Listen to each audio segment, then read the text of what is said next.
하나님 앞에 봉헌하며 드렸던 그 기도를 살펴보는 중에 우리도 새로운 성전에서 하나님 앞에 예배하며 어떤 마음으로 하나님 앞에 기도해야 될지를 생각해보는 시간이 되기를 바랍니다.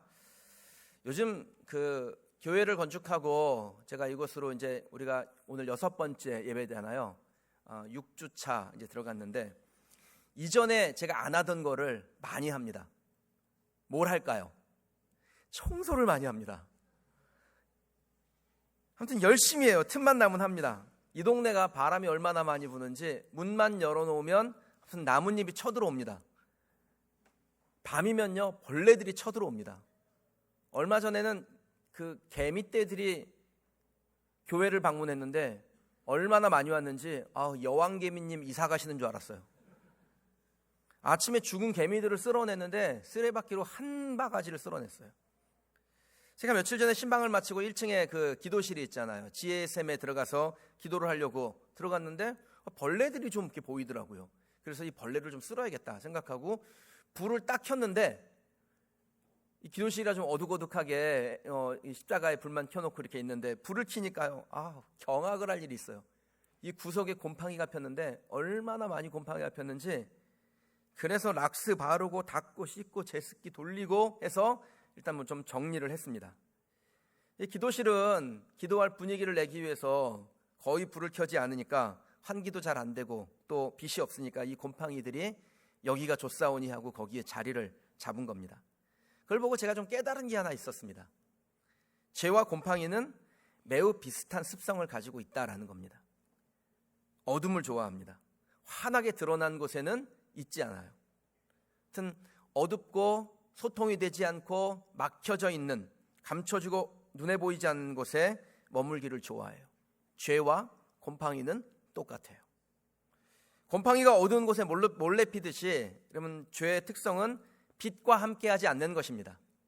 하나님이 머무시는 곳에는 죄가 없고 하나님이 머무시지 않는 곳에 거기서 죄가 시작이 됩니다. 에베소서 5장 8절에서 9절 말씀해 보면요, 너희가 전에는 어둠이더니 이제는 주 안에서 빛이라. 빛의 자녀들처럼 행하라. 빛의 열매는 모든 착함과 의로움과 진실함에 있느니라. 아멘. 그래서 이 빛의 자녀들은 어둠을 멀리하고 빛 안에 거하고자 노력을 해야 합니다. 그러니까 빛에 거하려는 노력이 없이 빛의 자녀로 살아갈 수 없는 것입니다.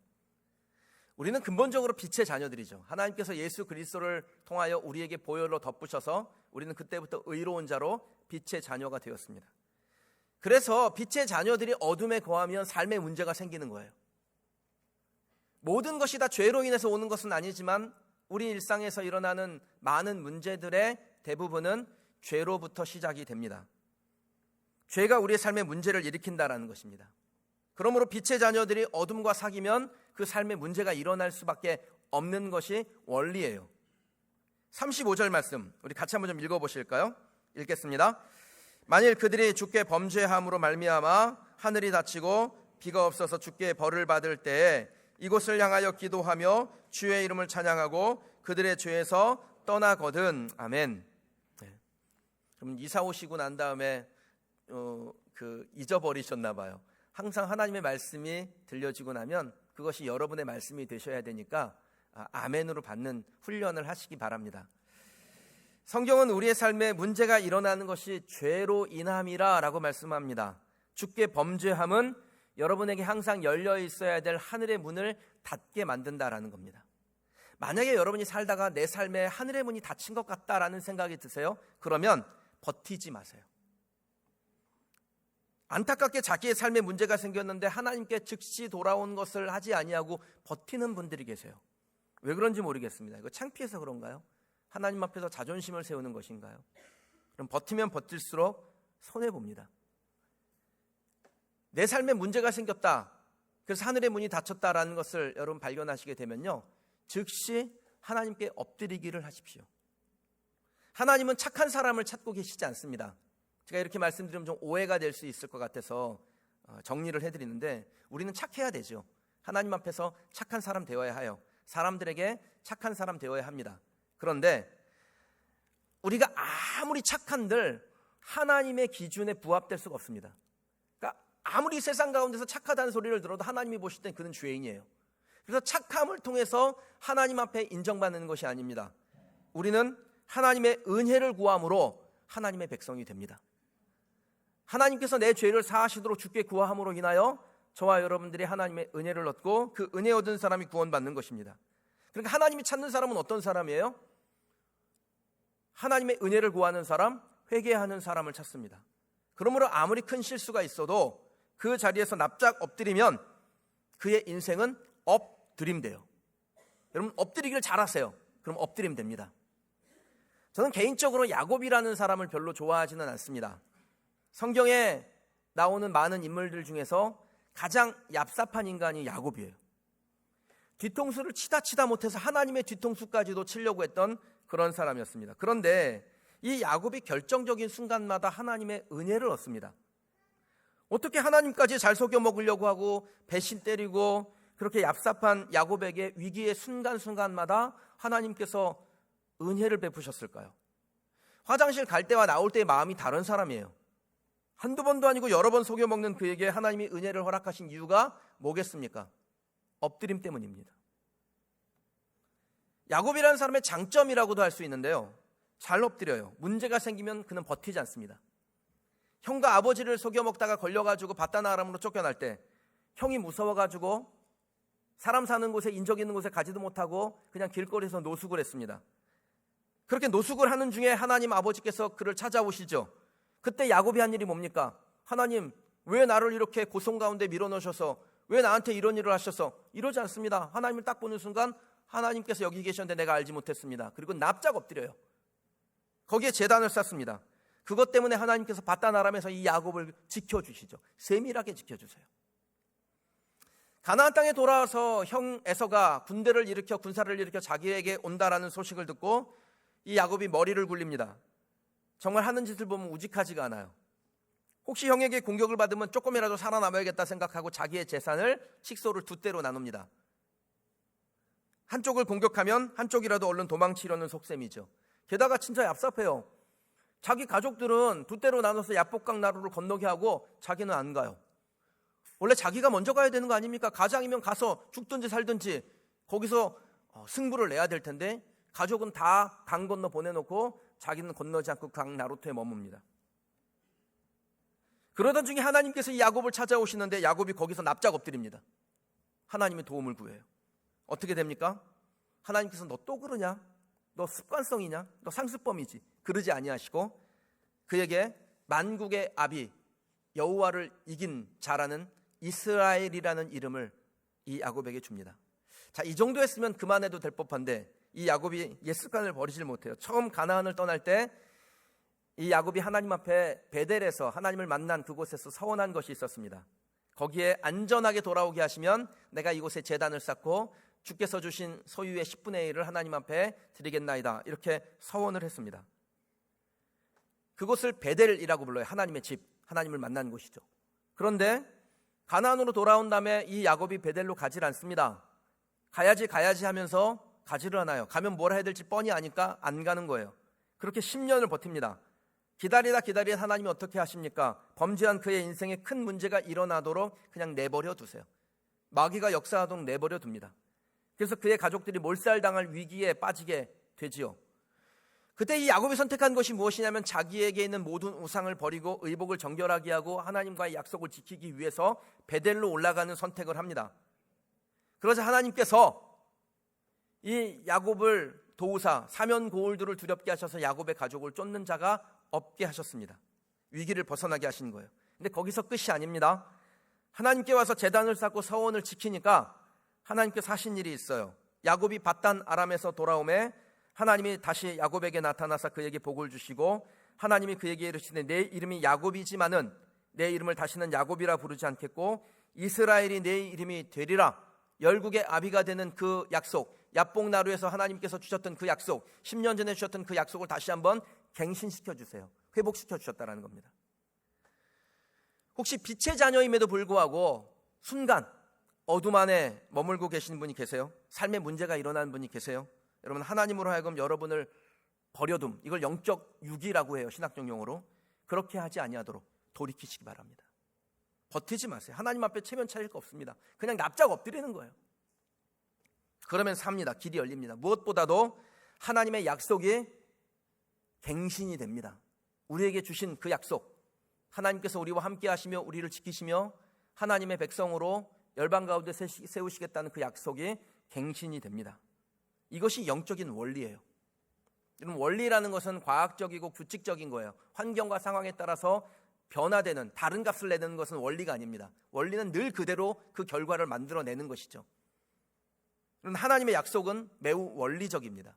그래서 우리가 어떤 환경, 어떤 상황을 만나든지 이 하나님의 원리에 따라서 하나님 앞에 나아가면 하나님은 그 원리에 따라서 하나님의 약속을 그대로 실행하여 주십니다. 솔로몬이 바로 그 사실에 주목하는 것입니다. 지금은 우리 민족이 잘나가고 번성하고 부족한 것이 없는 것 같은데 이제 앞으로 혹시 우리가 범죄함으로 우리의 삶에 문제가 생겼을 때, 하늘이 닫히고 비가 멈춰서 경제적으로 어려운 문제가 생겼을 때 성전을 향하여 기도하고 하나님을 찬양하고 그 죄를 떠나 하나님 앞에 구하면 하늘에서 우리의 기도를 들으시고 그 죄를 사하여 달라라고 솔로몬이 기도하는 것입니다. 사랑하는 성도 여러분, 제가 죄를 회개하고 주께로 돌아오면 우리의 삶이 원래대로 돌아간다라고 말씀드렸죠. 이게 원리라고 했습니다. 혹시 여러분의 삶에 문제가 생기거든 솔로몬의 기도를 기억하시기 바랍니다. 하나님 앞에 내가 기도하며 납작 엎드리면 하나님이 나를 다시 회복시키신다. 이것을 기억하는 여러분 되시기를 주님의 이름으로 축원합니다. 여러분을 더 사랑으로 제가 권면해 드리는 것은 아예 그런 상황을 만들지 마세요. 하나님께 회개할 것이 없는, 하나님 앞에 늘 거룩하고 정직한 삶을 살고자 애쓰시길 바랍니다. 성경에 욥이라는 사람이 나오는데요, 이 욥이 당대의 의인이라는 칭찬을 받았던 사람이에요. 그는 늘 하나님 앞에서 수시로 범죄하지 않기 위해서 노력했습니다. 자기의 아들들을 위하여 그 명수대로 제사를 지낼 때 혹시 그들이 하나님 앞에 범죄하였을까 싶어서, 하나님을 욕되게 할까 싶어서 하나님 앞에 날마다 그 아들을 위하여 제사하는 사람이었습니다. 성경은 욥의 행위가 항상 이러하였더라라고 말씀합니다. 이건 매우 좋은 태도죠. 여러분의 원리로 만드십시오. 삼가 조심하기를. 혹시 죄를 범하였다면 성전을 바라보며 기도하되 솔로몬처럼 하나님의 긍휼을 구하는 그러한 성도가 되시면 그럼 하나님께서 원리대로 우리의 삶을 회복시켜 주시고 하나님의 약속을 갱신시켜 주셔서 하나님의 백성 되게 하실 줄 믿습니다. 저는 최근에 우리나라에서 일어나는 일들을 보면서 믿는 우리가 더 하나님 앞에 영적으로 깨어서 이 성전 기도해야 되겠다라는 생각을 합니다. 37절 말씀 같이 한번 좀 읽어보실게요. 만일 이 땅에 기근이나 전염병이 있거나 곡식이 시들거나 깐부기가 나거나 메뚜기나 황충이 나거나 적국이 와서 성읍을 에워싸거나 무슨 재앙이나 무슨 질병이 있든지 막론하고 아멘. 자, 여기에 보면요 다양한 문제거리들이 나오죠. 뭐 기근도 있고 전염병도 있고 곡식이 시들고 메뚜기 황충이 오고 뭐 질병도 나오고 뭐 다양한 문제거리가 있는데 그 중에 하나가 무엇이냐면 적국이 와서 그 성읍을 에워쌀 때, 이 문장에 주목하셔야 됩니다. 그럼 우리나라가 지금 적국이 와서 이 나라를 에워싸고 있습니다. 가까운 일본이요 정말 이해할 수 없는 억지를 쓰면서 우리나라의 발전을 막으려고 합니다. 적국이 와서 에워싸는 일들이 곳곳에서 일어나고 있습니다. 그럼 일본이라는 나라가 지금 그 아베 정권이요 그 뿌리를 딱 타고 올라가잖아요. 그럼 그 아베 정권의 그 조상 중에 누가 있냐면 그 야쿠자가 있어요. 그러니까 이 정말 그 더러운 피가 그에게 흘러요. 그의 조상 중에 우리나라를 식민 지배하기 위해서 침략한 정치 지도자가 있어요. 군국주의적 사고가 그 안에 있는 거예요. 단지 용서해달라고 했는데 용서 안 해줘가지고 삐져가지고 그러는 게 아닙니다. 근본적으로 우리나라를 발전시키지 못하게 하려고 하는 그런 악한 본성이 그 안에 있는 거예요. 그리고 사실 그건 미국도 마찬가지입니다. 중국도 마찬가지고 러시아도 똑같습니다. 서로 경쟁해서 서로 잘 사는 쪽을 선택하는 것이 아니라 이참에 서로 싸워가지고 망했으면 하는 마음이 그들 가운데 있어요. 겉으로는 싸우지들 말고 말로들 해라고 하지만 잘 안 됐으면 하는 마음이 있는 거예요. 왜냐하면 서로 다툼이거나 전쟁이 일어나면은 주변에 있는 나라들이 잘 되거든요. 물자 팔아서. 저는 오늘 말씀처럼 정말 많은 적군들이 와서 이 나라를 에워싸고 있다라는 생각을 합니다. 이거 어떻게 하면 좋을까요?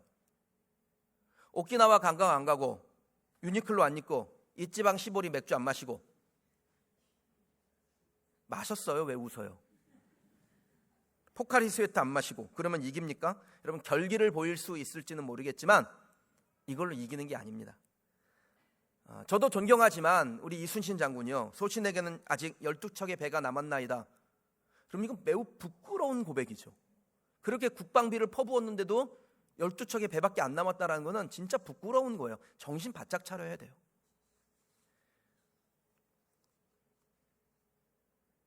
우리가 일본 제품 불매하고 이것으로 우리 할 일을 다 하는 게 아닙니다. 진짜 우리 제대로 해야 됩니다. 지금은 국가에 헌신하고 나라를 더 사랑하고 그리고 믿는 우리들은 더더욱 그리하며 한 가지 더 해야 되는데 기도해야 될 때인지 믿습니다. 온 나라 온 국민이 하는 애국과 함께 하나님 앞에 기도하는, 이 나라 이 민족을 위해서 기도하는 저와 여러분이 되셔야 합니다. 이 나라 살려달라는 기도해야 됩니다. 지금은 적국이 우리를 에워싸고 있기 때문에 하나님 앞에 솔로몬과 같이 성전에서 이 나라를 도와달라고 기도해야 된다는 것입니다. 그러면 하나님은 약속대로 원리에 따라 우리를 이 위기에서 건져 주실 줄 믿습니다. 2016년에요 일본의 전자부품 회사 중에 샤프라는 회사가 있습니다. 예, 소니, 파나소닉, 샤프, 이게 큰 3대 전자부품 회사인데 이 샤프에서 아주 중요한 그 LCD 패널 부품을 납품을 해요, 삼성전자에다가. 그런데 어느 날 갑자기 삼성전자를 곤혹스럽게 하려고 이 부품 납품을 거부했습니다. 이게 매년 500만 세트를 납품을 했는데 하루아침에 오늘부터 납품 안 한다고 딱 거부를 한 거예요. 그래서 삼성전자가 지금처럼요 전 세계를 쫓아다니면서 그 창피를 무릅쓰고 부품을 구하러 다녔습니다. 심지어는 경쟁업체에 있던 LG 디스플레이에다가 우리한테 부품을 납품해달라고 그렇게 간청을 할 정도였어요. 진짜 코너에 몰린 것이죠. 그런데 3년이 지난 2019년 4월, 얼마 전 이야기입니다. 이 샤프라는 회사가 삼성전자에 찾아와서 다시 납품을 하게 해달라고 빌었어요. 냉정하게 딱 거절했습니다. 잘했다 그랬어요. 지금은 잠시 어려울지 모르겠습니다. 그러나 우리가 나라를 사랑하고 또 하나님을 믿으며 묵묵히 기도하는 중에 하나님께서 반드시 우리에게 이기게 하실 줄 믿습니다. 특히 기도하는 성도가 있는 이 나라는 반드시 승리합니다. 저는 나라가 어려울 때, 공동체가 힘들 때마다 스코틀랜드 종교개혁자였던 존 낙스가 했던 말을 늘 떠올립니다. 기도하는 한 사람은 기도하지 않는 한 민족보다 강하다. 기도하는 한 사람은 기도하지 않는 한 민족보다 강하다. 철저하게 믿습니다. 하나님은 기도하는 한 사람만 있으면 그 한 사람으로 인하여 기도하지 않은 한 민족을 이기게 하십니다. 한 사람의 기도가 정말 이런 변화를 만들어내겠느냐고요? 여러분 오늘 말씀을 한번 보시겠어요? 38절입니다. 같이 읽겠습니다. 한 사람이나 혹 주의 온 백성 이스라엘이 다 각각 자기의 마음의 재앙을 깨닫고 이 성전을 향하여 손을 펴고 무슨 기도나 무슨 간구를 하거든. 아멘. 자, 여기 보니까 한 사람이나 혹은 주의 백성 이스라엘이 다 각각 자기의 마음의 재앙을 깨닫고 하나님께 기도하면 하나님이 어떤 일을 하시겠다라는 거예요. 원리적으로 나라의 변고가 생길 때 한 사람이 기도하기만 하면, 또 온 백성이 하나님 앞에 각각 기도하면 하나님께서 그 기도를 들으시겠다라는 거예요. 그 한 사람의 기도가 영적으로 흘러 옆으로 가고 그것이 모여 기도의 총합이 되면 하나님께서 그 기도를 듣는다라는 겁니다. 그렇기 때문에 내가 먼저 기도하면 하나님은 일하기 시작하십니다. 1857년 9월에요 미국의 경제공황에 시달리고 있을 때였습니다. 뉴욕 거리에요 3만 명의 실업자들이 나와서 데모를 했어요. 거리마다 술 취한 사람들이 행패를 부립니다. 나라는 두 쪽으로 세 쪽으로 분열되어 가고 있었습니다. 그때 하나님께서 뉴욕 네덜란드 교회의 제레미야 램피에르 목사라는 사람을 영적으로 각성시켜서 그를 깨웁니다. 1857년 9월 23일 맨하튼 플럼가에서 광장에 모여 이 램피에르 목사님이 기도하기 시작했습니다. 기도의 첫날 주님의 은혜를 구하면서 기도하는데 그 소식을 듣고 6명의 성도가 그 자리에 와서 기도했어요. 그 당시 뉴욕 인구가 100만 명이에요. 100만 명 중에 6명이 각성하고 거기 와서 기도한 거예요.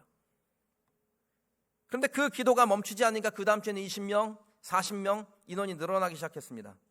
그리고 기도에 참석했던 사람들이 또 자기의 처서 고향으로 돌아가 거기에서 나라를 위한 기도를 시작합니다. 기도의 불길이 미국 전역으로 번져갔습니다. 6명에서 시작한 기도회가 2달이 지나니까 무려 1만 명이 모이는 그 광장의 정오기도회로 변했습니다.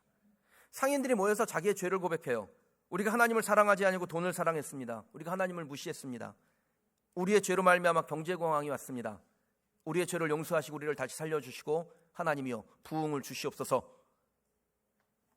찬양 인도자도 없고 설교자도 없고 그냥 10분이건 20분이건 와서 그 점심시간을 반납하고 금식하며 하나님 앞에 기도하는 모임이요, 미국 전역으로 흘러가서 1년 만에 미국에서 5만 명 이상의 사람들이 회심하게 되고, 그것이 1년이 더 지나니까 100만 명의 사람이 회심하는 놀라운 역사가 됩니다.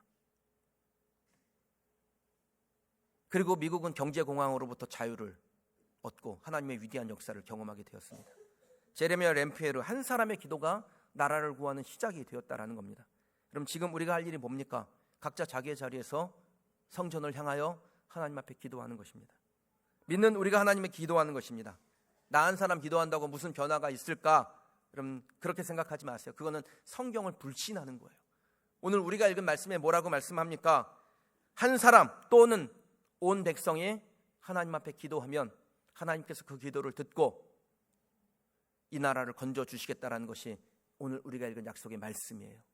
이 말씀대로 하나님 앞에 이 나라 위하여 또 여러분 자신을 위하여 기도하는 우리 성도들이 되시길 주님의 이름으로 축원합니다. 우리가 하나님보다 돈을 더 사랑했습니다. 교회가 영적 순결성을 잃었습니다. 성도는 세상과 구별되어야 되는데 세상과 다를 바가 없었습니다. 우리 민족이 소명을 망각했습니다.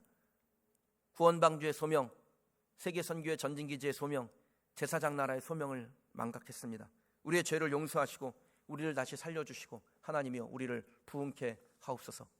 하나님 앞에 기도하며 간구하는 저와 여러분이 되시면 하나님께서 원리대로 여러분 자신뿐 아니라 가정과 교회와 이 한국교회와 이 나라 이 민족 살려주실 줄 믿습니다. 여러분이 개인의 문제를 만나거든 같은 방식으로 푸십시오. 저는 여러분이 이 성전을 사랑하라고 당부하고 싶습니다. 주의 전을 사랑하세요. 문제를 해결하실 하나님의 마음을 움직이는 순서가 있어요. 35절에 보면요, 솔로몬은 누구든지 인생의 문제가 생겨서 이곳을 향하여, 성전이죠, 성전을 향하여 기도할 때 하나님 응답하여 달라고 구합니다. 그 다음에 이 성전에서 주의 이름을 찬양할 때 하늘에서 들으시기를 구합니다. 그 다음에 죄를 떠나거든 하나님께서 그 하늘에서 들으사 이 백성을 구하옵소서, 그렇게 기도해요. 하나님의 응답이 나타난 순서가 있다라는 거예요. 첫째는 뭡니까? 이 전을 향하여예요.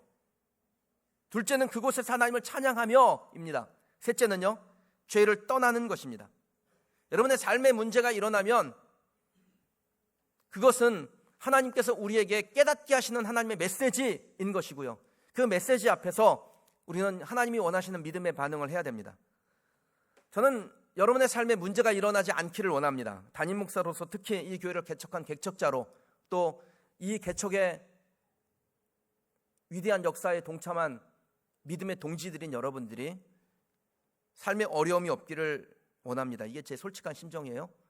그런데 제 바람과 달리 혹시 여러분에게 어려운 삶의 문제가 생길 수도 있습니다.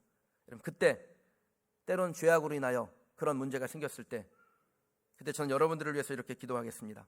하나님의 전을 향하게 하옵소서. 그곳에서 하나님이 하신 일과 하나님이 하실 일을 찬양하게 하옵소서. 자신의 죄를 떠나기로 다짐할 뿐 아니라 실제로 떠나 하나님의 영광을 회복하고 거룩한 하나님의 백성으로 서서 하나님의 회복을 누리게 하옵소서. 여러분도 여러분 자신을 위하여 그렇게 기도하시길 바랍니다. 그리고 기도하실 때 저를 위해서도 그렇게 기도하십시오. 늘 주의 전에 계신 하나님을 사랑하고 그곳에서 하나님을 찬양하며 날마다 죄악을 떠나 하나님의 평안과 하나님의 위로와 치유를 누리는 목회자로 굳건하게 서게 해달라고 기도해 주십시오. 지난 주간에 최근에 등록한 한 성도 가정과 식사를 좀 하게 됐습니다. 그분은 직장 때문에 이곳으로 이사 오신 분이세요. 회사에서 안산으로 발령내서 여기로 오시게 됐는데 여러 번 그 과정 가운데 교회를 옮긴 경험이 있었습니다. 그리고 이곳에서 어디를 나의 영적 장막으로 삼을까 막 홈페이지도 뒤지고 막 이러면서 우리 교회를 발견하고 스스로 등록하신 분이셨습니다. 그렇게 신앙생활을 시작하던 중에 하나님 앞에 그 부부가 다짐을 했대요. 앞으로 직장을 옮겨야 될 때가 있더라도 절대로 교회를 옮기지는 않겠다. 나에게 주신 영적 장막을 내가 사랑하고 섬기겠다. 이 다짐을 하게 되었다라는 겁니다. 사랑하는 성도 여러분, 하나님께서 저와 여러분에게 영적인 장막을 주시고 그 장막을 얻었을 때 그곳에서 하나님을 경외하고 하나님을 기뻐함으로 늘 하나님이 주시는 은혜 안에 머무는 저와 여러분이 되시길 원합니다. 그럼 그것은 축복입니다. 우리 교회에 머무는 모든 분들이 그와 같은 은혜를 누리게 되시기를 주님의 이름으로 축원합니다. 40절 같이 한번 읽어보실게요. 그리하시면 그들이 주께서 우리 조상들에게 주신 땅에서 사는 동안에 항상 주를 경외하리이다. 아멘. 솔로몬은 하나님께서 허락하여 주신 그 성전에서 항상 주를 경외하겠다라는 다짐을 합니다. 여러분에게도 그런 다짐이 있으시길 바랍니다. 오늘 예배드리는 분들 중에 아직 우리 교회 등록하지 않은 분들이 많이 계세요. 제가 앞에서 인사를 하면서 오늘 처음 방문하신 분이시구나 그러면은 친절하게 악수를 건네고 인사를 하면서 제 마음에 기도하는 것이 있습니다. 하나님께서 오늘 우리 예배하는 처소에 보내셨는데 하나님 이곳이 저 성도님에게 정말 영적인 장막이 되길 원합니다.